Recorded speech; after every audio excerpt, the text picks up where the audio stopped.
All the negative emotions of resentment, anger, all come out of revenge. Revenge towards somebody else who has caused pain to us. So, if we are drinking the poison, the enemy is not going to die. We have to understand that if I want my enemy to die, then I have to get rid of this negative emotions, because this negative emotion is first killing me. It is like holding on a hot coal and expecting the enemy to die. But in the first foremost situation, the hot coal is burning your own hands. That is what is scientifically and also explained in the various spiritual scriptures, that the moment we are carrying all this negative emotions inside us, we are harming ourselves. All the stress hormone is created, and all the dopamine, that is the happy hormone, is destroyed. The more anger, resentment, frustration, tension, and helplessness rises in us, the more amount of cortisol is created in the brain, which leads to all kinds of physical and mental suffering, pain. So we have to understand that the moment we are in the state of bliss, compassion, and peace, we are experiencing dopamine, which is a real dopamine, not created artificially by watching or indulging into the lower needs of life. But when this happens, a stability rises, and all the poison in the blood starts getting created into a nectar. But how does this happen is very important. Now, this happens because we have to consciously start giving the command to ourselves. We need to understand that we are sitting in a car, and if we are guiding towards Delhi and the car is going in the reverse direction, that doesn't mean that the vehicle is helping us. Similarly, whatever direction we are trying to drive, we are going in the reverse direction. So we need to correct this mechanism, and this correction happens with your Kundalini awakening. We have to understand that when the Kundalini awakens, she stabilizes your conscious and subconscious mind, your left side, your right side, your thoughts for your material development and spiritual development, and both come to a state of stability. And slowly you start achieving your autonomous nervous system, which is your Sushumna Nadi, and all the Sukh is started getting created. See, it is only a very basic process, but it creates great difference when it is consciously done with real understanding of, am I in balance or I am in imbalance.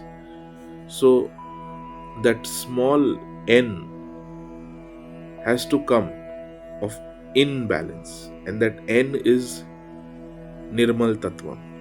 As you start purifying your mind, how do you purify it? By giving it the right command. What is the right command? The right karmas. Change of lifestyle, change of your diet, change of the content that you see, change of the amount of content that you see. See, information has led the modern man in more pain because there is no experience. If you go and tell him about Kundalini, he'll tell you 1,000 things. If you go and tell him about Nama Mantra, he'll tell you 2,000 things. But what is he practically doing in life? Nothing. He has just seen this, he has seen that, he has seen that. And if something comes that he has to practically do, then it's not happening because there is no grace of God. And this grace of God starts coming when you stop doing something and you allow the Parmeshwari Shakti, the Prana Shakti, to work for you. Now, how do you allow yourself to understand this Prana Shakti? The Prana Shakti means what? The living force inside you.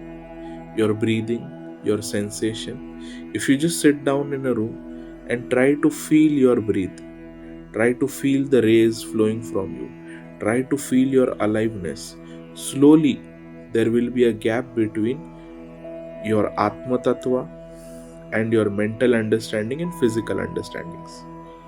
See, when you start your meditation, dhyana, dhyana means what? Concentrating. Concentrating on what? Concentrating on something that is you. See, when you close your eyes, that time you do exist. With the windows of your eyes, you cannot see the city around you, but you do exist. And that you is the prana. And when you start concentrating on this energy with the help of your self realization, the Kundalini starts stabilizing all the system, and the bliss, compassion, peace is achieved because this Agya comes into balance.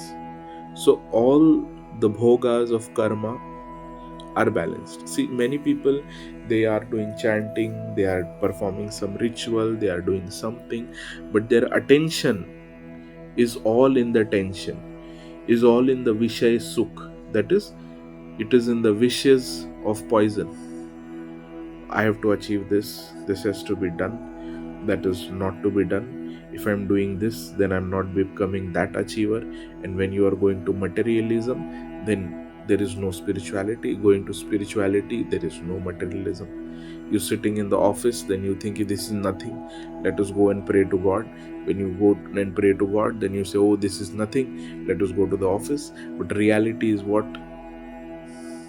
It's just running. So, how do you manage?